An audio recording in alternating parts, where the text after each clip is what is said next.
Next, now understand about the financial and judicial powers, wherein we'll compare it for both president and governor, and the exclusive powers of the president. The executive and legislative powers of president and governor have been compared in the previous video, lecture number 84. Please do watch that. Chaliye. Now we'll see for the financial powers. So these are the financial powers for president, these are for governor. We'll see what similarities are there and what differences are there. As I just said, it is again going to be talked about budget and bills, all of that financial things, जिसका सारा detail हम legislature के topic में करेंगे. So for the time being, the only thing you need to be familiar with is the keyword, the terms that okay we read it somewhere. Okay, no need of the detail because everything will be done in those chapters. चलिए, financial powers and functions of president हम देखेंगे. The first is the money bills. ये आपने ये term आपने पिछले class में भी पढ़ा है, but what are money bills हम डिटेल बाद में देखेंगे. So they are introduced in the parliament only with the prior recommendation of the president. ठीक है. सिमिलरली अगर आप यहाँ देखते हो second point, the money bills can be introduced in the state legislature only with the prior recommendation of the governor. So you are seeing the similarity. थोड़ा सा order इन्होंने चेंज किया हुआ है. So I will mark it for you, easy for you. This one and this one, इनका 1 and इनका 2 same चीज़ है. पहली चीज़, introduction of money bill in parliament और state legislature only, the keyword here is only with the prior recommendation of president और governor. Next is he causes to be laid before the parliament. वो ऐसा करते हैं कि parliament के सामने annual financial statement, जिसको आप बजट बोलते हो, ठीक है, बजट सबको पता है, उसका official name. Budget is actually not a term which is used in the constitution. The constitution uses the term annual financial statement. हम इसको सिंप्लीफाई करके बजट बोलते हैं. But that is laid before the parliament because the president has the authority to get it laid before the parliament. Similar will go for here. ठीक है. So the governor sees that the annual financial statement which is budget of the state is led before the state legislature. So इन्होंने बस order change कर दिया है. So you should not worry. This and this power is same. That getting laid the annual financial statement which is budget before either parliament or state legislature. Third is, so we have done these two and these two. The third is no demand for a grant can be made except on his recommendation. Now understand what is grant, demand and all of that. अभी आपको नहीं समझ में आएगा. So in short आप अभी बस इतना समझो, demand for a grant which means कोई भी चीज़ आपको grant करानी है, मतलब you need permission for something, right? So you're demanding for certain grant, you need let's say some additional finances. See, there are many things which are allotted in the budget itself कि ये sector को इतना पैसा देना है, but there might be certain things which you need additional allocation for. वो क्या क्या क्राइटेरिया होता है हम बाद में देखेंगे. But for those grants also, those demands which are made that we need these things also, सारा डिमांड फॉर ग्रांट का जो एक्सेस होगा that will be made only on the recommendation of president. So you notice here that no demand for grant can be made except on his recommendation. उस इनके recommendation के अलावा कोई grant demand हो ही नहीं सकता है. ठीक है. Similar will go for governor. No demand for a grant can be made except on his recommendations. This is very very much similar. So this you are seeing. Number 3 is very similar.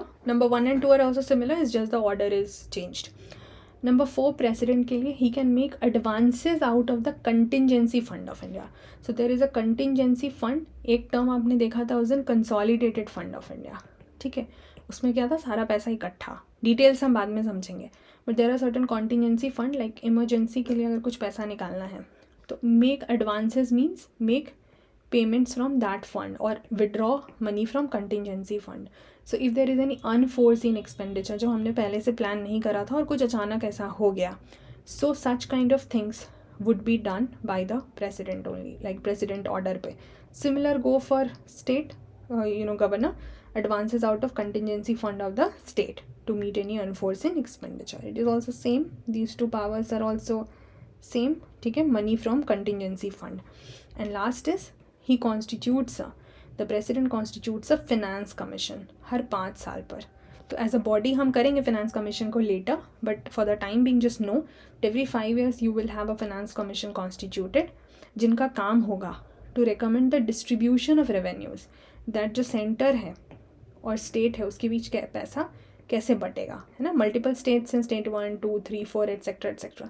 So how this money distribution will happen is decided by finance commission, and the finance commission is constituted, मतलब उनको बैठाया जाता है, the power is given by president. President has the power to constitute finance commission every 5 years.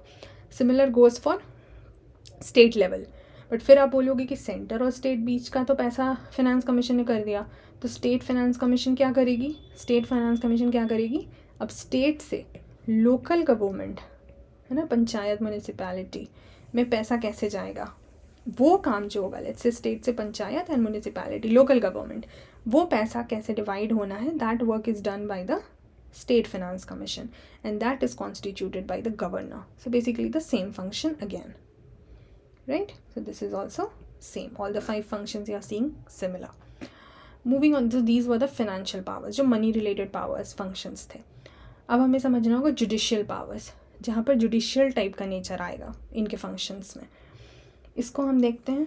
First is appointment, but appointment तो हमने पहले भी देखा था, prime minister, CAG etcetera etcetera. But those were not the judicial offices, right? Those were the executive offices. यहाँ पर judicial offices के लोगों का appointment. So appointment of the Chief Justice of India and Supreme Court judges and High Court judges also. It's not that the High Court judges are appointed by governor. No, it is done by president only. Therefore here in the first point you will not see as such appointment इस मामले में. दूसरे appointments हैं, but हम देखेंगे कि वो कौन से appointment हैं, but not for the High Court judges. ठीक है. So this is a very distinct power as you are seeing here. So we will just highlight it separately. Okay. चलिए next. He can seek advice from the Supreme Court. वो क्या कर सकते हैं? वो supreme court से advice ले सकते हैं president on any question of law और फैक्ट. कोई भी लॉ रिलेटेड मामला है या कोई भी ऐसा फैक्ट रिलेटेड मैटर है in which the president might need the opinion of the supreme court, वो ले सकते हैं. However the advice tendered by the supreme court is not binding on the president. Supreme court जो advice देंगे president को वो उन पर मजबूरी नहीं है, वो सिर्फ एक एडवाइस है. It's not mandation to be agreeing to it. Okay. Then he can grant pardon, reprieve, respite and remission of punishment or suspend, remit or commute the sentence. Now please see, पहला term है punishment को लेके. कोई किसी को punishment दिया गया, उसको पार्डन करना, रिप्राइव करना, रिस्पाइट करना या रेमिट करना. Now you will see what are these terms. You don't have to worry. In the coming video, like after 1-2 video, we'll talk about the pardoning power. I think it's in the next video only. So there we will see the pardoning power, and वहाँ पर if you notice all of these terms are explained. तो हम इसको करेंगे. ठीक है. उसका exact nature क्या होता है, मतलब क्या है, अभी के लिए जस्ट अंडरस्टैंड कि क्या क्या पावर्स हैं. तो पनिशमेंट के लिए ये 4 चीज़ें प्रेसिडेंट कर सकते हैं, या फिर किसी को सेंटेंस दिया गया है जैसे डेथ सेंटेंस वगैरह, तो उसके लिए 3 चीज़ें क्या क्या अलाउड है वो कर सकते हैं. ठीक है. किस किस तरह के ऑफेंस में अलाउड है? ऑल द केसेस जहाँ पे पनिशमेंट या sentence is given by a court martial, जो कोर्ट मिलिट्री अगर ऑर्डर करती है तो वैसे केस में अलाउड है. या फिर punishment offences for an offence against a union law, अगर यूनियन लॉ के अगेंस्ट में कोई पनिशमेंट दिया गया है तो उसमें अलाउड है. और अगर डेथ सेंटेंस है, फांसी है, तो भी अलाउड है प्रेसिडेंट के पास. अब अगर यही चीज़ हम गवर्नर के केस में देखें, because the first 2 are not about it but the third is related the governor also. Governor के केस में भी आप देखो तो पनिशमेंट के लिए पार्डन, रिप्राइव, रिस्पाइट, रेमिशन तो है. सो these 4 for punishment and these 4 for punishment, both the president and the governor have this power. पर जब हम बात करते हैं ऑफेंस की, ठीक है, कन्विक्शन मतलब उनको दोषी करार दे दिया गया है, सस्पेंड, रेमिट एंड कम्यूट, तो नॉर्मल केस में अगर दोषी करार दिया गया तो ये 3 पावर्स गवर्नर के पास भी हैं, ये 3 पावर्स प्रेसिडेंट के पास भी हैं. ठीक है. Of any law related to matter जहाँ पे स्टेट का इन्वॉल्वमेंट है, जैसे यहाँ पे यूनियन लॉ का है तो यहाँ पे स्टेट का है. प्लीज़ नोटिस, जो कोर्ट मार्शल वाला पॉइंट था और डेथ सेंटेंस था, this is not with governor, so this is only with president. ये हम डिफरेंस में भी देखेंगे when will do that chapter next one, pardoning power को कंपेयर करना. So will see the contrast and you know like comparison between the pardoning power of governor and president. तो आप देखोगे वहाँ पर बाकी सब तो सेम है, ठीक है, लेकिन कोर्ट मार्शल वाला and this death sentence, these are only for president. And यहाँ पर ये यूनियन लॉ का है तो यहाँ ये स्टेट का लॉ का हो जाएगा. ठीक है. That is the only thing. Another powers, judicial powers with a governor, जो हमने प्रेसिडेंट के केस में नहीं देखा, जैसे he is consulted by president. So definitely अब ये प्रेसिडेंट में हम कैसे देखते हैं. So governor is consulted by president while appointing the जजेस of the high court. Now please notice here, appointment of the high court judges will be done by the president, but consultation in that appointment is done by the governor, like with the help of governor. तो इसको आप इस point के साथ जोड़ के पढ़ेंगे, first and second. They are not same, but यहाँ कंसल्टेशन है और यहाँ सीधे अपॉइंटमेंट है. Then governor also make appointment, posting and promotion of district जजेस, क्योंकि वो सबऑर्डिनेट जुडिशरी है, तो उनका जो काम होगा डिस्ट्रिक्ट जजेस हाई कोर्ट के साथ कंसल्ट करके वो गवर्नर कर लेंगे. And also appoint persons to judicial service of the state. District जज को छोड़ के भी जो और भी सर्विसेज में लोग रहेंगे उनको भी कर लेंगे with consultation of high court and public service commission. यहाँ पे क्योंकि सुप्रीम कोर्ट थोड़ी कोई प्रेसिडेंट का क्यों रोल होगा, जब ये स्टेट के अंदर में फिर आपका सबऑर्डिनेट जुडिशरी है, तो यहाँ पे the role will be of the governor. But state high court के केस में appointment is by the president, but consultation is also taken for the governor. चलिए, so we are done with the financial and judicial powers, and we have compared president and governor. But I've also said there are certain exclusive powers of the president, like which is only lying with the president, not with the governor. What are those exclusive powers? There are 3 kinds of powers: diplomatic, military and emergency.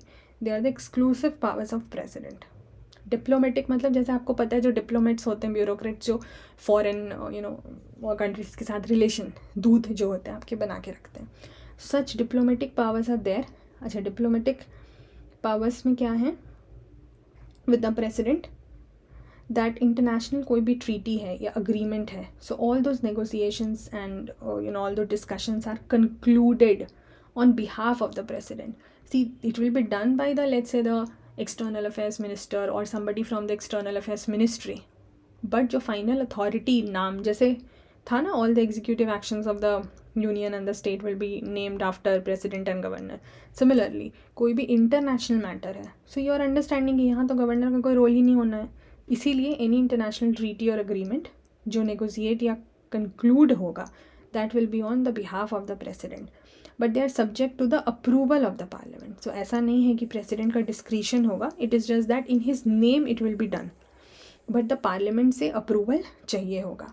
The president also represents India in international forums and affairs, ठीक है. और जो ambassadors हो गए, high commissioners हो गए, उन सबको भेजना या रिसीव करना, दूसरे कंट्री से अपने यहाँ लाना, अपने वहाँ से दूसरे के पास भेजना, all of that, like international related issues जो हैं, उनसे जो भी रिलेटेड डिप्लोमेटिक पावर्स हैं वो प्रेसिडेंट के पास हैं.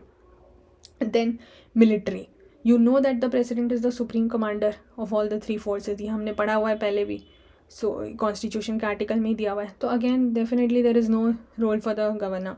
सो supreme commander of the defence forces, तीनों, army, navy and air force. So he, and what is meant by being the supreme commander, that the appointment of the chiefs of army, navy and air force is also done by president. President can also declare war or conclude peace subject to the approval of parliament. Definitely this power lies with president, but approval of parliament is important. ठीक है.